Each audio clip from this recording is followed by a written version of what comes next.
Hello everyone, easy nursing classes में आपका एक बार फिर से स्वागत है। तो हमने स्टार्ट कर रखी है मेंटल हेल्थ नर्सिंग। इससे पहले हम फंडामेंटल्स ऑफ नर्सिंग जो है वो कंप्लीट कर चुके हैं और सारी की सारी जो वीडियोस है वो यूट्यूब चैनल पे डाल चुके हैं, तो आप देख सकते हैं। उसके बाद आज का हमारा जो टॉपिक है दैट इज वेरी इंपॉर्टेंट। तो आज हम करेंगे मेनिया के बारे में। मेनिया क्या होता है? तो mania that is a mood disorder. Mood disorder के अंदर आता है मेनिया। मूड डिसऑर्डर में क्या होता है, मूड एलिवेट भी हो जाता है और मूड है वो डिप्रेस भी हो जाता है। तो जो मूड डिसऑर्डर है हमारे, उसमें मेनिया और डिप्रेशन जो है वो दोनों आते हैं। तो आज की क्लास में हम डिस्कस करेंगे मेनिया के बारे में। अगर हम आईसीडी क्लासिफिकेशन की बात करें तो आईसीडी क्लासिफिकेशन के अंदर जो मेनिया मूड डिसऑर्डर है वो हमारे आते हैं F30 से F39 तक। तो F30 से F39 तक जो हम पढ़ते हैं वो मूड डिसऑर्डर्स के बारे में पढ़ते हैं इन आईसीडी के अंदर। फिर डेफिनेशन की बात करते हैं, मूड डिसऑर्डर होते क्या है। तो मूड डिसऑर्डर में हम स्पेसिफिकली आज मेनिया के बारे में पढ़ेंगे। तो मेनिया क्या है? मेनिया में क्या होता है, ओवर एक्टिविटी हो जाती है, जो मूड है वो एलिवेट हो जाता है, elevation of mood. There is elevation of mood and self imported ideas. जो पर्सन होता है उसके जो आइडियाज होते हैं वो सेल्फ इंपोर्टेड आइडियाज होते हैं, वो खुद को इंपॉर्टेंस देता है।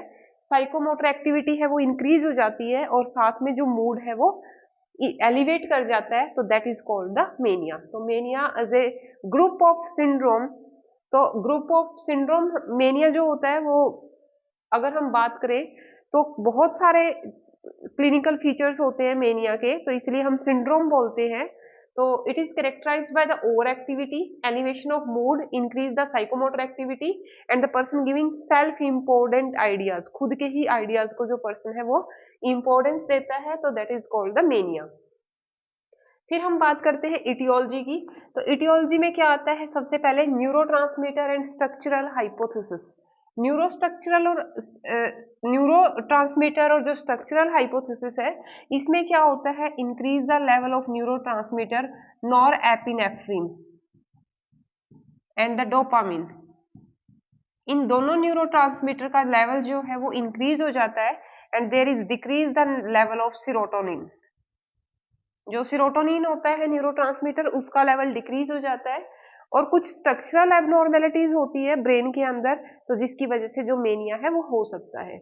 तो हम बात करेंगे न्यूरोट्रांसमीटर की, कि अगर नॉर एपिनेफ्रिन और डोपामिन का लेवल इंक्रीज हो गया है और सीरोटोनिन का लेवल जो है वो डिक्रीज हो गया है, तो दैट कॉज द मेनिया। तो उसकी वजह से मेनिया हो जाता है। या फिर कोई स्ट्रक्चरल एबनॉर्मेलिटी है ब्रेन के अंदर, तो उसकी वजह से भी मेनिया जो है वो हो सकता है। फिर बात करते हैं जेनेटिक कंसिडरेशन की। तो जेनेटिक कंसिडरेशन में क्या होता है, अगर ट्विंस हैं तो ट्विंस में जो चांसेस होते हैं मेनिया के वो ज्यादा होते हैं। अगर एक को है तो दूसरे को भी होगा। तो ट्विंस में जो चांसेस है वो 40 to 70% होते हैं मेनिया होने के। सिबलिंग्स में जो चांसेस होते हैं वो 10% चांसेस होते हैं सिबलिंग्स के अंदर। और अगर पेरेंट्स को मेनिया है तो आगे जो होता है जेनेटिक होता है, तो आगे जो है इनहेरिटेड हो जाता है। तो चांसेस होते हैं कि आगे जो चिल्ड्रंस हैं उनमें भी हो सकता है। फर्स्ट डिग्री अगर रिलेटिव्स को मेनिया है तो आगे जनरेशन में भी हो सकता है। तो जेनेटिक होता है, जेनेटिक कंसिडरेशन हम इसका लेके चलते हैं कि ये आगे ट्रांसमिट हो जाता है। उसके बाद है साइकोडायनामिक थ्योरी।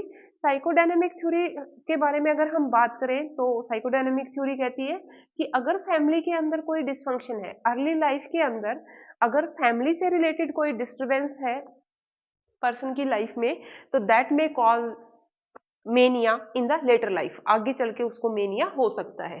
तो साइकोडायनामिक थ्योरी जो है वो फैमिली रिलेशंस के बारे में बात करती है, फैमिली डिस्टरबेंस के बारे में बात करती है कि अर्ली लाइफ में अगर कुछ उसके साथ हुआ है तो लेटर लाइफ में जो पर्सन है उसको मेनिया हो सकता है। उसके बाद that is very very important, these are the 4 stages of mania. There are 4 stages of elevated mood. तो 4 स्टेजेस में हमारी 4E होता है। तो 4E में हम पढ़ेंगे euphoria, elation, exaltation and the ecstasy. Euphoria is the feeling of wellbeing. This is called feeling of wellbeing और द फीलिंग ऑफ हैप्पीनेस। तो इसमें क्या होता है, साइकोमोटर एक्टिविटी इंक्रीज हो जाती है और जो पर्सन होता है feeling of wellbeing, happy feel होता है उसका मूड। उसके बाद इलेशन, इलेशन में क्या होता है, यहाँ पे moderate increase of psychomotor activity, moderate increase of psychomotor activity, psychomotor activity increase हो जाती है तो उसको हम कहते हैं इलेशन। तो पर्सन में क्या होगा, यूफोरिया तो होगा ही होगा साथ में, और there is the moderate increase of the psychomotor activity, तो दैट इज कॉल्ड इलेशन। उसके बाद आता है एक्सलेशन, एक्सलेशन में क्या होता है, there is severe increase of the psychomotor activity and the person having the delusion of grandiosity, delusion of grandiosity. तो इसमें क्या होएगा एक्सलेशन में कि साइकोमोटर एक्टिविटी सीवियरली इंक्रीज हो जाती है और साथ में पर्सन को क्या होता है, डेलूजन ऑफ ग्रैंडियोस होता है। डेलूजन ऑफ ग्रैंडियोस में जो पर्सन होता है वो सेल्फ को ही इंपॉर्टेंस देता है कि मैं ही हूँ सब कुछ, मेरे से ऊपर कोई नहीं है, मेरे पास एक्स्ट्रा ऑर्डिनरी पावर है, मैं कुछ भी कर सकता हूँ, तो that is called the delusion of grandiosity. उसके बाद आती है एक्टेसी। एक्टेसी में क्या होता है कि इसमें यूफोरिया भी होता है, इलेशन भी होता है, एक्सलेशन भी होता है, लेकिन जो पर्सन होता है that become the blissful. Blissful मतलब उसके पास सब कुछ है। तो इसमें क्या होता है, पर्सन कई बार जो होता है बिल्कुल स्टूपर हो जाता है साथ में, और डेलीरियस बिहेवियर शो करता है, the person show the delirium.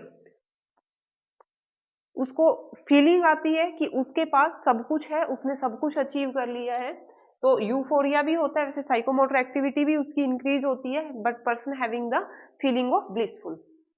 उसके बाद हम बात करते हैं क्लिनिकल फीचर्स और क्या होते हैं। ये तो होते ही होते हैं, 4 स्टेजेस तो होती हैं, this is first stage, this is second stage of mania, this is third stage of mania and this is the fourth stage. These are the 4 stage of mania. इसके अलावा और क्लिनिकल फीचर्स क्या होंगे mania के अंदर, कि जो psychomotor activity है पर्सन की वो इंक्रीज हो जाती है मेनिया में। फिर बात करते हैं स्पीच और थॉट्स की। तो स्पीच और थॉट्स में देखें तो फ्लाइट ऑफ आइडियाज होगा, जो पर्सन है वो एक आइडिया से दूसरे आइडिया पे चला जाता है, एक टॉपिक से दूसरे टॉपिक जो है वो चेंज कर देता है। प्रेशर ऑफ स्पीच होगा, जो पर्सन है वो बहुत लाउडली बोलता है, जॉक्स बोलता है बीच में और कंटिन्यू बोलता रहता है, तो that is called pressure of speech. उसके बाद क्लैंग एसोसिएशन। क्लैंग एसोसिएशन का मतलब हमने पहले भी पढ़ा है थॉट डिसऑर्डर के अंदर, कि इसमें क्या होता है, रिदमिक वर्ड बोलता है, cat bat set pat that bat like this, this is called clang association. उसके बाद delusion of grandiosity. Delusion of grandiosity में क्या होता है कि उसके पास कोई एक्स्ट्रा ऑर्डिनरी पावर है, सेल्फ इंपॉर्टेंस देता है कि वो कुछ भी कर सकता है, किसी फेमस पर्सन के साथ उसके सोशल रिलेशनशिप्स हैं, तो that is called the delusion of grandiosity. उसके बाद आता है delusion of persecution. Delusion of persecution में क्या फील करता है, सस्पिशियसनेस, हर किसी के ऊपर वो क्या करता है, शक करता है, तो that is called delusion of persecution. उसके बाद है डिस्ट्रैक्टेबिलिटी। डिस्ट्रैक्टेबिलिटी में क्या होता है कि किसी भी चीज के ऊपर फोकस नहीं करेगा, किसी भी चीज के ऊपर अटेंशन पे नहीं करता, कंसंट्रेट नहीं कर पाएगा चीजों पे ज्यादा टाइम तक, तो क्या होगा, उसको डिस्ट्रैक्टेबिलिटी होगी। तो this is the related with the attention और कंसंट्रेशन। अदर फीचर्स की अगर हम बात करें तो इंक्रीज सोशियबिलिटी, एक्सट्रोवर्ट टाइप होता है, सोशल रिलेशनशिप बनाता है सबके साथ, तो सोशियबिलिटी जो होती है वो इंक्रीज हो जाती है, बहुत सारे फ्रेंड्स बनाता है, सर्कल बहुत ज्यादा होता है मेनियक पेशेंट का। फिर है इम्पल्सिव बिहेवियर, एकदम से impulsive behaviour, violent behaviour show करता है, हाइपर सेक्सुअल बिहेवियर शो करता है, हाइपर सेक्सुअलिटी इंक्रीज हो जाती है, जजमेंट जो है वो पुअर हो जाएगी, जज नहीं कर पाता चीजों में, हाई रिस्क एक्टिविटी इंक्रीज हो जाती है। हाई रिस्क एक्टिविटी मतलब बहुत ही फास्ट ड्राइविंग करता है, तो हाई रिस्क एक्टिविटी इंक्रीज हो जाती है, कोई भी काम करता है हर चीज में ओवर कॉन्फिडेंट होता है कि मैं ऐसे कर सकता हूं, तो इसीलिए हाई रिस्क एक्टिविटी जो है वो इंक्रीज हो जाती है। फिर है ड्रेस्ड इन फ्लैबोएंट, आकर्षक कपड़े पहनता है, ऐसे कपड़े पहनेगा कि दूर से ही क्या होंगे, अट्रैक्टिव लगते हैं। तो ऐसी ड्रेसअप होती है मेनिया के पेशेंट्स की कि उनको देख के ये लगता नहीं है कि ये पेशेंट मेनिया का है। कई पेशेंट तो इतने वेल ड्रेस्ड होते हैं कि हम उनको देख के कह नहीं सकते कि ये भी पेशेंट है। स्लीप जो है वो डिक्रीज हो जाती है, सोते नहीं है, लेस देन 3 आवर्स सोएंगे, उनको लगता है कि वो बहुत बिजी हैं और उनके पास करने के लिए बहुत ज्यादा काम है, तो इसलिए सोने का टाइम नहीं है, तो सोते नहीं है। डिक्रीज इनटेक ऑफ फूड, खाना भी कम खाते हैं, खाना नहीं खाएंगे कि उनके पास खाना खाने का भी टाइम नहीं है, तो वो इस तरह से बिहेव करते हैं, तो फूड इनटेक है वो भी उनका कम हो जाता है। डिक्रीज अटेंशन एंड कंसंट्रेशन, हम ये बात पहले ही कर चुके हैं, डिस्ट्रैक्टेबिलिटी होती है, अटेंशन और कंसंट्रेशन जो होती है वो डिक्रीज हो जाती है। पुअर जजमेंट, ये फिर से आ गया है, जजमेंट पुअर हो जाती है, और जो इंसाइट होती है पर्सन की वो एब्सेंट होती है। जो पर्सन है उसको खुद की डिजीज के बारे में अवेयर नहीं होता, मानता नहीं है कि मुझे किसी तरह की साइकेट्रिक प्रॉब्लम है, तो जो इंसाइट है वो इसके अंदर एब्सेंट होती है।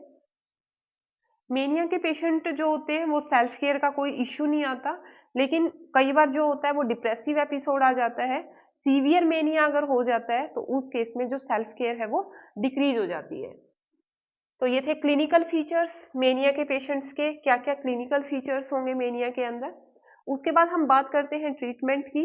तो जो मेन हम ड्रग देते हैं मेनिया के पेशेंट को, तो लिथियम देते हैं। तो लिथियम दो तरह की आती है, लिथियम सिट्रेट और लिथियम कार्बोनेट। तो ये हम डिटेल में पढ़ चुके हैं, जहाँ पे हमने फार्मेकोलॉजी की है, ड्रग्स की हम डिटेल जो है पहले कर चुके हैं कि इनके क्या क्या साइड इफेक्ट्स होते हैं। तो लिथियम की जो डोज होती है that is 900 to 2100 mg per day. उसके बाद कार्बामाजिपिन देते हैं, that is 600 to 1800 mg per day.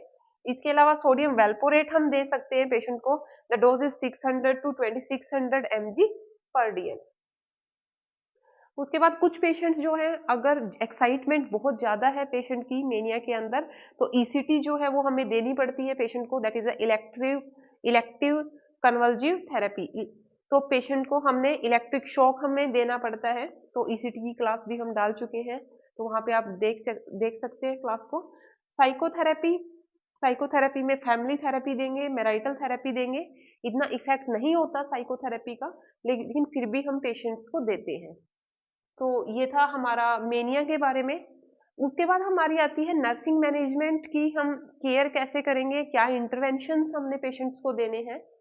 तो सबसे पहले आता है कि मेनिया का जो पेशेंट होता है वो इम्पल्सिव होता है, वॉयलेंट होता है कई बार, तो हमने पेशेंट्स को अकेला नहीं छोड़ना है, ऑब्जर्व करना है पेशेंट को, और हमने इस चीज का ध्यान रखना है कि जो एनवायरनमेंट है पेशेंट का वो सेफ होना चाहिए, वहां पे कोई शार्प ऑब्जेक्ट नहीं होनी चाहिए जिससे जो पेशेंट है वो दूसरों को नुकसान पहुंचा सके।